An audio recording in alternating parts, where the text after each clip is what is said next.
Hi, my name's Jenny and I'm one of the trainers who volunteer for Dog Aid, and I'm going to be talking to you a little bit today about jumping up, which is a problem that we see in a lot of dogs, particularly young dogs. So I'm going to do some training with my dog Gatsby, who was quite a jumper-upper when we first got him, and what's really important with jumping up is that we're really consistent. We want to teach our dogs from as young as possible that jumping up doesn't get any attention, and try and make sure that anybody that interacts with your dog follows that same rules. So if they're jumping up, they get no attention at all, but they get all the attention, all the treats, all the rewards and the fuss when all four paws are on the floor. It can also be really useful to teach what we call a sit to greet. So we teach our dogs that when they're sitting, they get to say hello to you or visitors or someone random that they've met on the park. And all we do with this is if we're saying hello to our dog and they jump up, we just take our attention away and ask for that sit. And then they get a fuss and they might get a reward.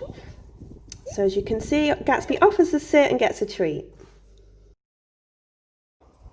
Just make sure, like I say, that you're really consistent with this and that everyone that they come into contact with follows the same rules, because that will make the training much easier and it also makes it clearer for your dog.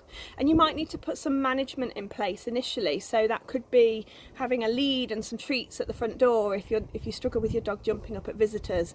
Perhaps keeping your dog on lead in the park when there's lots of people around who perhaps want to say hello to your dog and can encourage them to jump up inadvertently.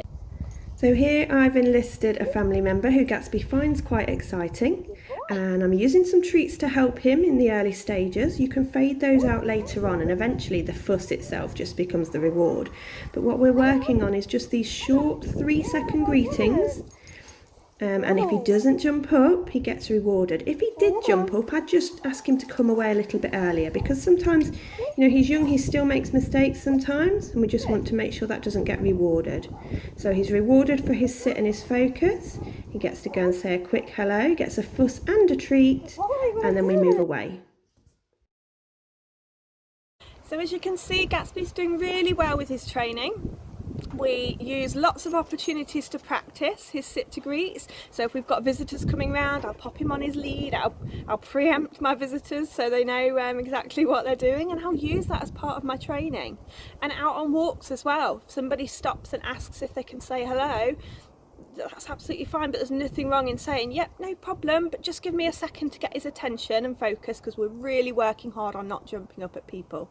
Set your dog up to succeed, set yourself up to succeed, and try and manage those situations where they might find it quite exciting. I hope that helps. So just remember key things: reward your sit to greet, reward any kind of four paws on the floor, be really consistent, and make sure that you manage as much as possible any opportunities where your dog might want to jump up, and persevere with it. Remember, a slightly older dog who's been practicing jumping up for a long time will take a little bit longer, but keep going at it, keep practicing, and you will get there. Okay, thanks for watching.